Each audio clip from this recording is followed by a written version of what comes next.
Sheboygan Falls guys here, they can check on everything I say, right? Okay, so I'll tell you real quickly. My name is Dan Juedes. I'm proud to tell you this. I will be starting my 45th year of being a high school football coach this fall. And it's a passion for me. I love it. I can't think of anything better. I would be remiss if I didn't say to you guys, thank you for what you do. And I mean that sincerely. You know, you're out there giving back to the community. I'm sure you're probably not getting paid. If you get paid, it's probably a nickel an hour. And you're developing young men and women into leaders. And you're doing it because you believe in it. This sport has been great to my family. I mean, like all of us, we've all, you know, picked up a little football injury here and there, but I wouldn't trade it for anything. I've had all three of my sons have played college football. My youngest son just finished up at Minnesota Duluth as a safety last year. So for the last 14 years, my wife and I have been going to college football games on Saturday. I don't know what we're gonna do next year. It'll be the first time. But it was kind of sad when I walked out the field in Duluth this year. It was their 12th game. They were 11-1, and gave my son a hug, thinking, man, I don't even, his son's playing college football anymore, you know. So now they're out golfing. So I guess that's the progression. I first coached in 1975. I became the head football coach at Sheboygan Falls in 1982. I was not a quarterback. I was a high school and college safety. And I figured real quickly I needed to learn about this quarterback position because I was going to be the offensive coordinator. These guys are probably laughing because I was kind of known as a running coach. Now they say, what are you doing here talking about being a quarterback coach? I have progressed a little bit, but our team did win the state championship 41-0 in 2000. And we were 0 for 1 passing, but we did run for 424 yards. Now, I have progressed a little bit on that. 2 weeks prior to that game, we played in the state quarterfinal game. We threw for 290 yards.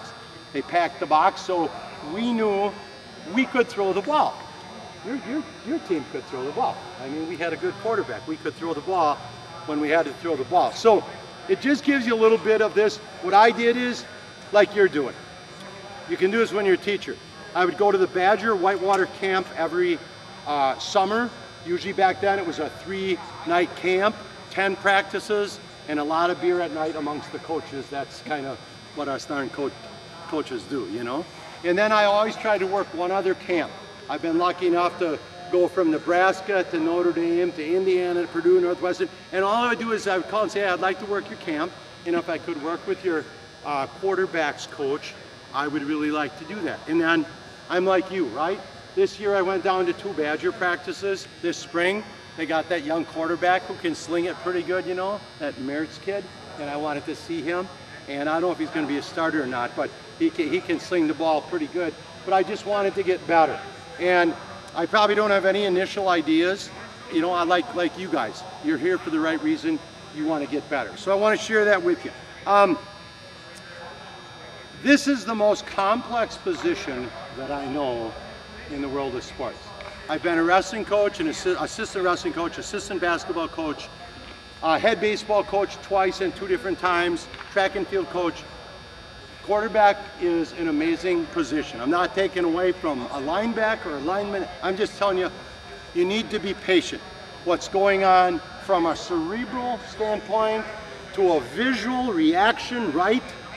To all while people want to knock you on your behind, and you're making read progressions and you're moving in the pocket. This is a complicated position. I've seen young boys in 5th grade at camp, they can hardly get it. They don't even know, can't do a 3-step drop. They can't reach cross anchor.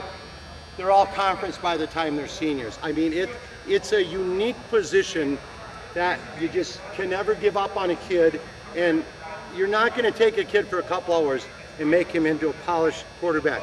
I think for you guys, if you know what the skills are at your high school level, I hope your high school coach is working with you, right? In some way. I mean, in Homestead, in Mequon, we have the Cardinal program. Coach Keel has a great relationship. They're young guys, I'm sure, like you, but I'm telling you, development of those kids is primary. I think you can develop and win, but sometimes people just want to win and development is not as important. I think you have to develop. There's a big difference if in your community, are you going to run split back veer option? That's a skill, right? Are you going to be back and gone? Are you waggle sprint out? Are you play action? Are you 3-step drop? What are you doing at this position? For some of you might coach at a youth level, and I know with school choice, it's just impossible for you to know where your kids are going. You guys know where your kids are going, right? They're going to Kohler. I mean, right? Am I right? I mean, you know what you have. So I think that's an important thing. All right, let me talk to you about this. Wes, come here. All right, right over here, young man. All right, so Wes is in 5th grade. And it's the first day of tackle practice or whatever, and the coach just had him, if I was a coach, he just had him run a 40-yard dash. And Wes took last place. So the coach said, hey Wes, you're our center. You're our center. He never been center before in his life, right? So get over there and work with the quarterback, right? He got pretty good ankles though for last place in the 40. He was actually pretty quick, but I'm just giving him crap. I don't see him that much. Okay, so here's what I believe. Here's what I do at my camp. Quarterback. I teach kids what I think is a natural position to get the ball from the center. Because I'm telling you, the #1 stat guys in football to determine who the winner of the game is, Saturday morning when you look at the box score, without looking at the score, what's the #1 stat? You got it. It's turnovers. If I look down and I see a differential of 3 or more, I can predict the winner 90% of the time. Think of that. I used to keep stats on this. I know that sounds boring, but I would look and say, you know, it's the nature of the game that we're at. So you have to coach that. It doesn't come naturally. I don't want my quarterbacks like this, all tense. I see some kids are squeezing their palms with their hands so tight it shuts blood supply off their fingers, right? Relax. No, you don't need the ball like that. Put it on an angle. So now, instead of Wes snapping to me, breaking my finger and everything else, I say, Wes, go down in center spot, and I give him the ball. And I say, hang on, don't take it yet. I want you to just have a feel for it. That's where I want the ball. And he says, okay, take it. And I'll say, give it to me again. And I'll do this over and over again. And I said, that's how I want the ball. Now, thanks, you can stand up. This is critical. His snap has to hit my top hand. He needs to know that.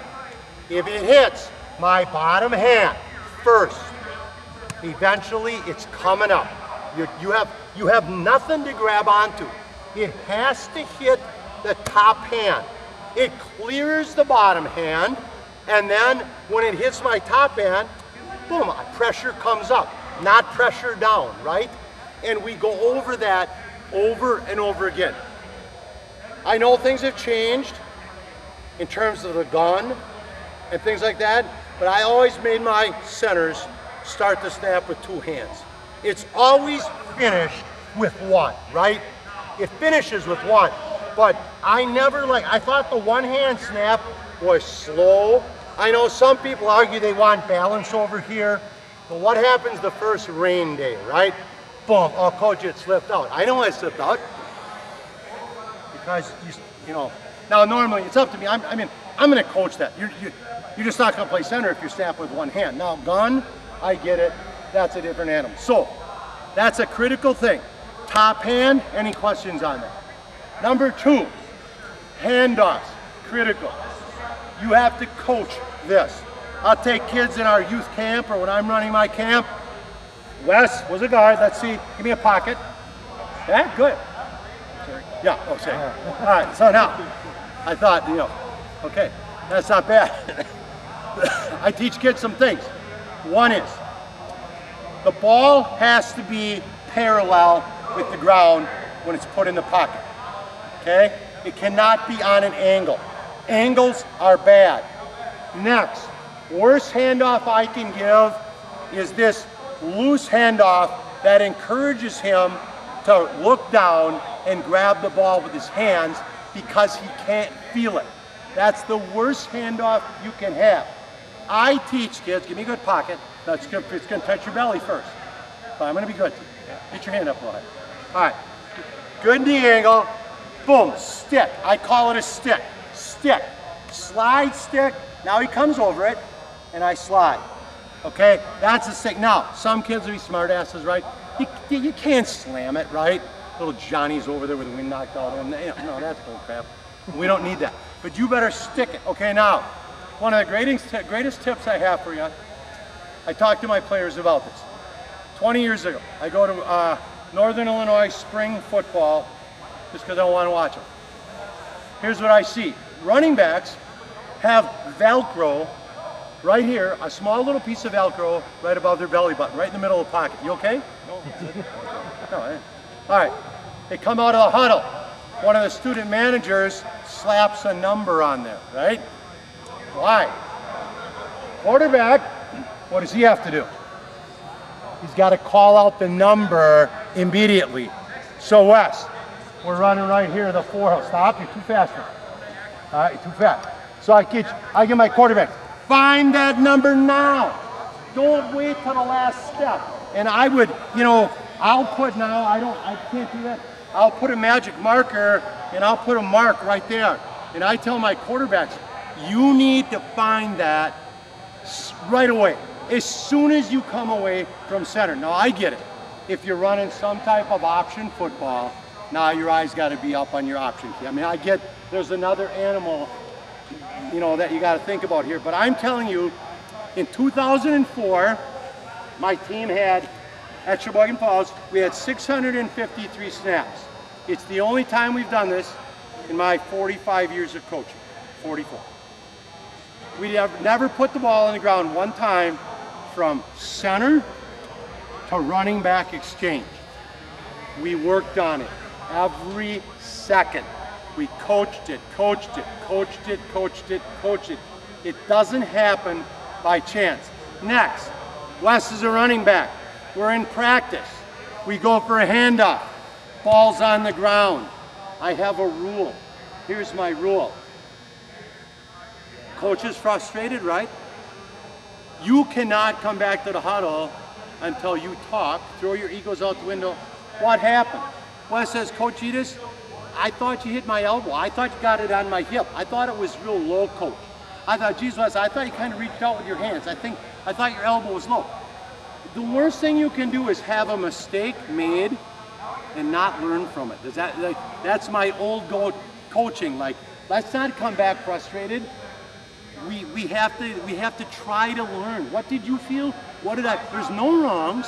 There's nobody right and wrong. We're all going to come off the field Friday night one way or another, right? Wes ain't going to win, I'm going to lose. We're coming off as a team. So that's critical to me. So, okay, quarterback exchange, a little bit on handoff. Any questions? All right, I'm going to go fast. Thank you, Wes. Accuracy is more important than just having a strong arm. Strong arm's good. If you got a strong arm, you're accurate, you got great leadership, you got good visual acuity and quick feet, hey, you're going to be a good quarterback. But just the kid that can wing it on the playground is not necessarily your quarterback. Don't rule out all possibilities. We had a kid in our conference from Whitefish Bay 2 years ago, Gade Garcia. Oh my gosh, that kid, 5'10", 170 pounds, ball would wobble. Every single pass is on the money. I don't care if he's throwing off his back foot. It was amazing. He's an amazing high school quarterback.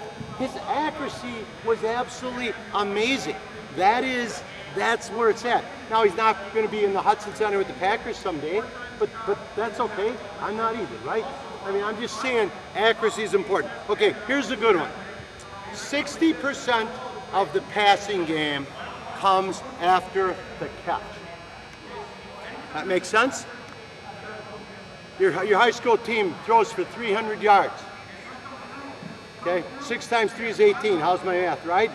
180 yards is going to come after the catch on average.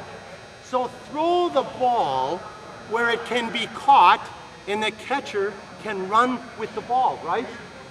What's your first name? Tyler. Tyler. If I throw the ball to Tyler on a 10-yard out over here, and he runs 80 yards from that point, I get 90 yards on my passing stat. I just threw a 90-yard pass. Sometimes mom needs to know that. Sometimes dad needs to know that. Sometimes even grandma and grandpa gotta be reminded about that. You know what I mean? What does the kid want to do? I'm a Phi Ed teacher. Homestead last year, I'm retired now. 30 boys in team sports class, they'll kill one another for a dang t-shirt. I'm not kidding. Amazing class. They come in and get after it. Flag football, right? What do I hear? Go deep, go deep, go deep, go deep. It's like coming in the gym and shooting a three-point shot. It's like crack cocaine or something. I don't know what it is. It's crazy. It's crazy. So what do kids want to do? Go deep, go deep. No. Throw the ball where you can catch and run with it. I'm telling you, it's an important stat. Okay, next thing I got for you. My son's kidding me about this.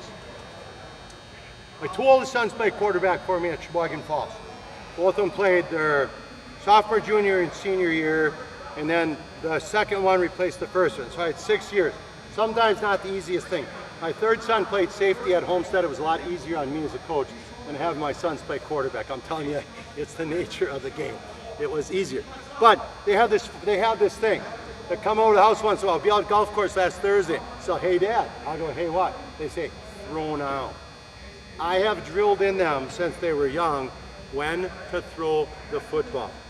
Throw now. Okay, we're gonna run we're gonna run fades, right? 3-step draws, fade. Reach, cross, anchor, throw now, throw now.